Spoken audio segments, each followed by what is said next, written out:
let's not forget that they're still in the top 10 in the country in pretty much every offensive category.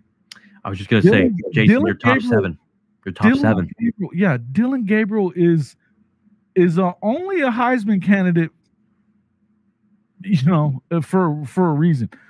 And they've gone through some things and had some issues in the last couple of weeks. I'm not discounting that. I'm not even saying that Lebby doesn't deserve some. Hey, look, I've been on him. And I'm going to stay on him too. I want to stop seeing the jet sweep this season. I don't want to see it no more. Unless it's setting up something I want to.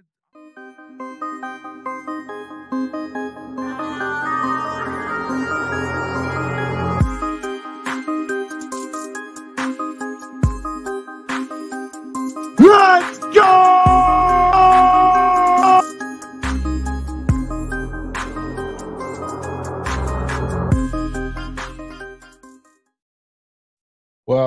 Welcome back to Hall of Fame College Football. I'm your host, Jason Watkins. And if you love college football, you know you're in the right place. So before you forget, smash that red subscriber button, like our videos, and don't forget to ring the bell so you don't miss one moment of Hall of Fame college football. Folks, it is Okie Light Hate Week. That's right, the final Bedlam, at least for the foreseeable future. And we are back in the house for our Tuesday live stream. Coach will be along here in just a bit. He is with his grandson doing Halloween things. So he'll be jumping in here in just a bit. Welcome to the show, everybody. What's up, Kim? Welcome to the show, my friend. What are we? Kim. Yeah, he's saying we're seeing a little bit of that right now. Hey, look, you are seeing some headbutting going on, but let's kind of keep this in perspective just a little bit. Yes, there was some issues with the play calling last week. But hold on a minute. Let's not forget that they're still in the top 10 in the country in pretty much every offensive category. I was just going to say, Jason, you're top seven. You're top seven. Dylan Gabriel is only a Heisman candidate, for a reason. And they've gone through some things and had some issues in the last couple of weeks. I'm not discounting that. I'm not even saying that Lebby doesn't deserve some. Hey, look, I've been on him. And I'm going to stay on him too. I want to stop seeing the jet sweep this season. I don't want to see it no more. Unless it's setting up something I want to see the look of it showing me something else. That's what I want to see. But I'm going to tell you, for those of you that don't think that Jackson Arnold's he is at OU because he was going to go to Ole Miss because of Jeff Lebby. He was going to Ole Miss. Guys, I think again we're having a little bit of hey, Bucky's, baby. Bucky's. But again, guys, we Lebby knows what he's doing, guys. I mean, couldn't agree more. If we didn't know what he was doing, you might be over right now. Okay, yeah. So look. Y'all are, OU fans, you're all focused on the one game you got beat. I know you probably shouldn't have got beat, but nonetheless, you got beat. But let's not forget the previous work of this season because you guys didn't believe you didn't believe you were going to be doing this good at this point. Here's the thing. But you are. That's right. And I think you're absolutely correct, Coach. Thank you for bringing that up. But it's something I said again. Guys, remember that here's the thing is that we've been conditioned over the last 15 years of softness that you got to put up 50. Mm-hmm. And in the end, putting up 50 is not conducive for your defense being very good. Yeah, I asked USC about that. Yeah, absolutely. Absolutely. You're not going to ever get to that point. You're not going to ever get to that point where you're able to play complementary football if it's all one-sided. And this is the hard thing about what we're seeing now. It's changing, and it's like getting teeth pulled. And look, I love it that BV said that. Look, this is Oklahoma. Deal with it, sucker. You know, when we spit the bit, they deserve to be. We deserve for them to be pissed off at us. Yeah. You're supposed to win here. And I think that is such a great comment. That's why I love BV. To be honest with you, I do too. And I don't have a problem. I don't even have a problem with anybody in here. You can dog Lebby all you want to. Don't forget that defense missed a shit ton of tackles last week. Yeah, and I think that to put it into perspective for the Oklahoma fans, just because I want you guys to understand this, your top 7 team-wise, team offense, you are top 7. You are 7th in the country in total offense. That's number 1. Number 2. This guy continues to bring in great talent. I've seen the recruiting classes, but even forget the numbers. I actually look at the individual tape of players. They're great players. Sometimes they're not ranked as high as what you think they should be. When you look at the tape with your own eyes, you know they're good football players. Yeah. But what you're watching in real time is you're watching Brent Venables build this team, this Oklahoma team, like the Clemson teams were. They're physical, they're tough, they're fast, and guess what? On defense, they're nasty. You win the football games by scoring points, but you got to have a defense that can just brawl at any point. That's why Clemson beat the hell out of Alabama, 4 years ago on national television. You saw them beat Ohio State, shut them out. His defenses did that. It takes time to build those things, even in this transfer portal era. He's doing a good job, and so is Jeff Lebby. Jeff Lebby is developing that rhythm, developing that talent. It's only year 2. The fact of doing this in year 2 already, after what Lincoln Riley left behind, is a hell of a job. Man, and that's the other thing that I think that we forget. We forget that a year ago, and I think that a lot of times that 6 and 7 gets put in the wrong perspective too. Because this idea that there was that Lincoln left behind this 11-2 program is not, it's not a fact. It's not real life. It is not real. No. It's dude. He took the best part of that team with him, which was Caleb Williams. He had another 5-star quarterback. Get the hell out of here. That leads to getting Dylan. But I'm telling you, the guys that he left, I mean, yes, I'm glad that Danny Stutzman's still around. I'm glad that the guys that are still here from that regime are good guys, right? But that's about all that was left, is what's left, right? Woody Washington, Danny, Panic was in that, but he was a freshman. Listen, folks, there just wasn't a lot left in the cupboard, and they lost 5 of those games by 1 score. And it's another thing, too, on top of that. The way I look at this as well, and Oklahoma fans should look at this as well, too. Would you rather build the Brent Venables way, of how he knows how to win a national title, or do you want to do it like Lincoln Riley, going to the transfer portal with 80 players, and you lose 2 to 3 games a year and lose the games you're supposed to win? I'm telling you, he's doing it the right way, and he's doing it with guys that he wants to be there. It's very simple. He's a high-character guy, man. I'm a huge BV fan. I watch his defenses. I watch their teams. I'm telling you. I mean, and honestly, to the same way, he might not be having great success right now, but guess what? I'm a huge Joey McGuire fan, man. I just give the guys time. That's why when I heard after you won. And look, I don't know that Joey's going to be able to get it done at Tech, because I just don't know that Tech has it in him. Yeah. Well, I tell you why he won't. I tell you why he won't get it done at Tech, boys. It is a basketball school. Yep. And that's what the administration wants them. This is the same reason that Lance Leipold's going to end up somewhere else too. Absolutely, my brother. Yep. Absolutely. I mean, there's another hell of a coach. Yep. Hell yeah. And that's the other thing. Good. Yeah. God. I'm just saying they build culture last week for them to lose, but it wasn't all. It wasn't just that. Look, I'm over the heated side of it, and again, I don't even know why the hell we're still talking about this, because it's freaking Bedlam week. I know. But I got to tell you, what's that? Is that a rivalry or something? Look, Jason, I'm going to tell you as a KU guy. I'll tell you this. No, every one of us, most of us were saying 9-3, 10-2, probably at the top. Right. Mm-hmm. And we're definitely on track for that. And we've been saying that a lot of things that look, Copenhagen, you're not thinking right, though. We barely lost 5 games in 2022. There wasn't this dramatic drop off. There's not a big dramatic drop off right now. Their bottom line is that these guys are better than they were a year ago by a lot. A lot. A By lot. Defensively, now these last couple of weeks, you started to see there's some of this is attrition, man. It is, and they've got depth. They've got depth, but I think some of these guys that are starting to get some playing time, they're working themselves into it as well. I still think they're fine. I still think that the goal has to be here is to win the conference championship. The CFP is not something I want to talk about at all. And Jason, if I can say this as well too. You know, there's two things to every great football team. Well, actually three things. One, how to face adversity. That's number one.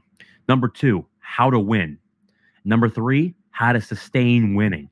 When you have a big win, you have that emotion to you. Sometimes that stuff happens. You have a big win and you're not focused on the next week. These guys are learning how to win and be productive at a high level. The human condition is to be average. If you're just doing your job and just chopping away, it's the same stuff every week. That's what you want to do. But it's the elite programs that consistently, day after day, rep after rep. Brent Venables said it 2 weeks ago. Yeah. This has to be the best rep of your life in this practice. Yeah. And it starts with me, it starts with the coaches, and it rolls down to the players.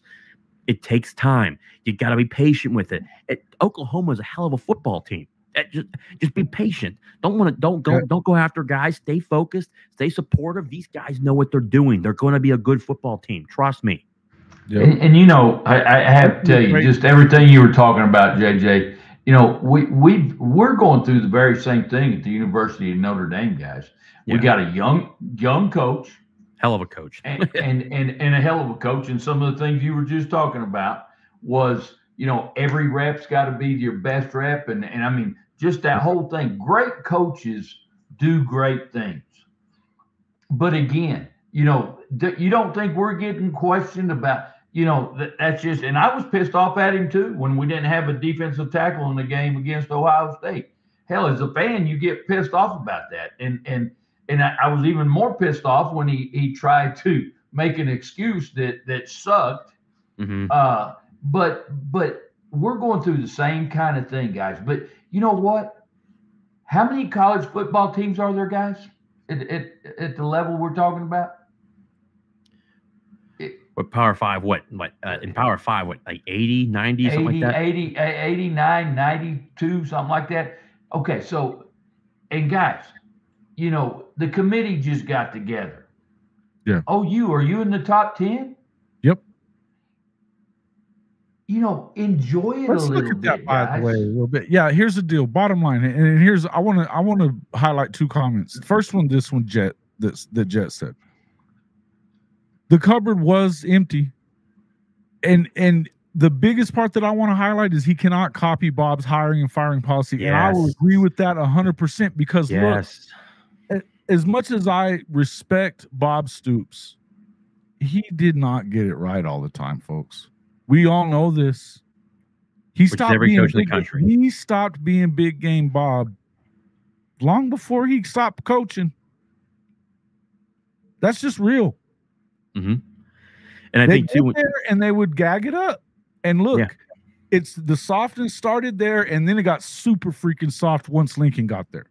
Yeah. And this is what is having to. There's a lot of that has to still look. A year and a half is a year and a half, but there's still you still got to work on this culture thing. It's not all the way there yet. I'll tell you this way: culture's not yearly; it's daily. What you do on a day-to-day basis, right. What you do daily. Absolutely. And that's why, Coach, let me tell you something, too. Marcus Freeman's a hell of a coach. You saw the development from year 1 to year 2. It's a better football team. Guess what? Year 3, probably going to be a top 10 football team. And they're nasty.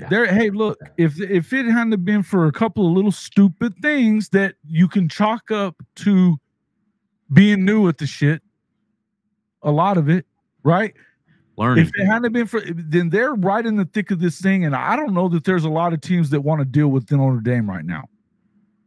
No, I don't. Not when they're as physical as they are at the point of attack. I don't know that there's a lot of football teams that want to fuck with Notre Dame right now. No, I just don't. And let's be honest too, to Oklahoma fans here. Let's be honest. Go look what Texas looked like for 4 years. Oh, 4 years. Look at what they've been like since they let Mac go. You can say whatever the hell you want about Mac Brown. That dude freaking just won football games. And call a spade a spade. They took how many years because their boosters were too involved. But when you looked at the coaching, they weren't learning. And guess what? Sarkisian took 5 years to learn, and he's still not home yet. He's got one loss on the docket to Oklahoma, which, it's another bad loss.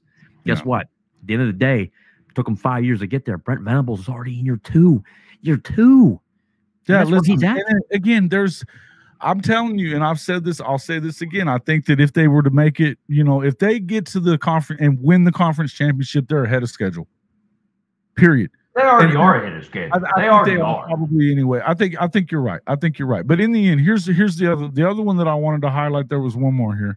Kim says Lebby needs to return to the basics, and Bama did not come knocking for no reason. This is something I wanted to go back to. Mm-hmm. Because if you remember, Coach, when we talked about, remember when the Bama, they didn't just come calling, they came calling. Mm-hmm. It was a full court press, and he wanted him. And you know why he wanted him? First of all, he knew that he was going to get Jackson Arnold with it. Number one. Number two, he was going to be able to snuff out this threat to his throne before it ever really got started. Because last year, you needed Lebby's offense to stay in games because the defense was god-awful. Yep. God-awful. Yep.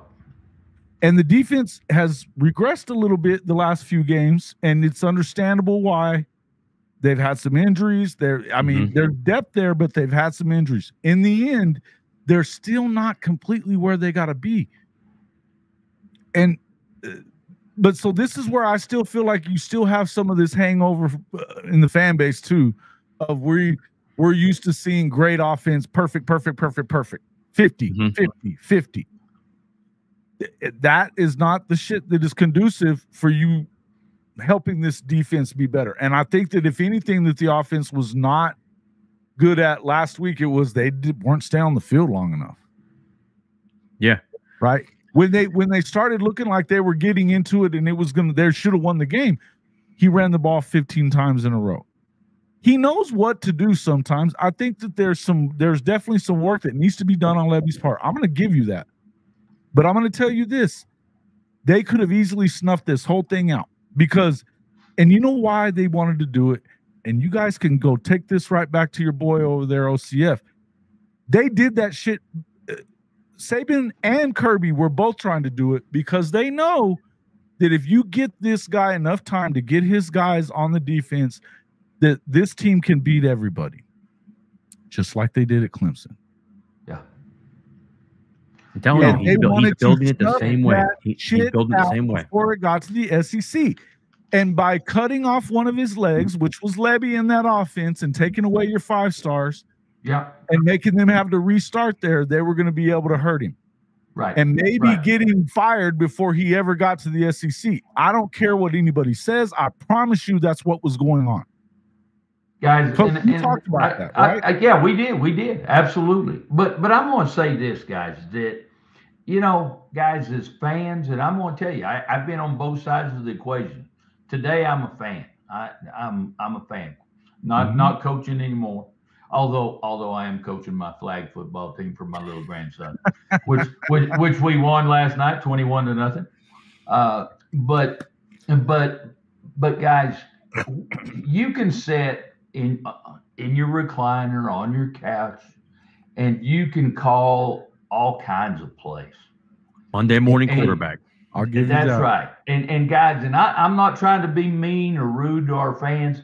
But until you've been in that press box or that sideline and you're having to call plays in just seconds, it's a whole different world, baby.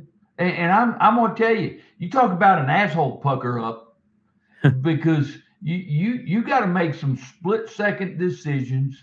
And guys. And Coach, nobody's saying he doesn't need to get better, and even Coach Venables is agreeing with that. I think everybody knows that it's got to be better than that, and the standard is the standard, and the standard is best. Right, but we talked about this too, guys. Coach, at the end of the day, and I know people don't like hearing this. At the end of the day, this is Brent Venables' program, and he's accountable. he hired Lebby, and he needs to sit Lebby fell on down. the Tell floor him, Saturday I'm too, tired of, just like you, Jason. I'm tired of seeing the jet sweep with nothing to come off of it. There's not a play action off of it. There's nothing, not a bootleg pass out of it. There's nothing out of that. So why in the hell are you still running that? Either take that shit out of the offensive repertoire, or add some to a couple of other plays onto it so that people have to defend the two other options. But guys, I'm just telling you, it is not an easy task. It certainly has to get better, though, and I think everybody knows that. Nobody's going to sit here and tell you that it doesn't need to be better. That Lebby himself, no, I think Lebby will tell you he needs to be better. Sure he will. Sure he will. And if he won't, then that's a problem. But I promise you, he will. And that's Jason, the deal. And I'm going to say one more thing that the Sooner fans don't want to hear. And I know y'all hear shit from me all the time. Y'all don't want to hear. But I'm just going to tell you, you know what? Early in the season, like we talked about earlier, we thought 9-3, 10 10-2. Okay, so we talked about all that. Yeah. I was 9-3 personally. Yeah. But you know what? Coming up, before we played KU, we were already starting to have those national champion aspirations. And all of a sudden, poof, it got busted out. And trust me, I know that feeling too, because it happened to us. But it's like at that point, you know, we didn't think we were worth a shit, or we thought we were fair. But now we're 7-0, and it's like we're going to win a natty. We're going to be playing for a natty. Right. And then it kind of exploded on us. And then we become pissed off fans. Guys, keep the course. You are in great shape. You're going to be perfectly fine whether you're playing for a natty or you're playing for a New Year's bowl game. So keep it in perspective.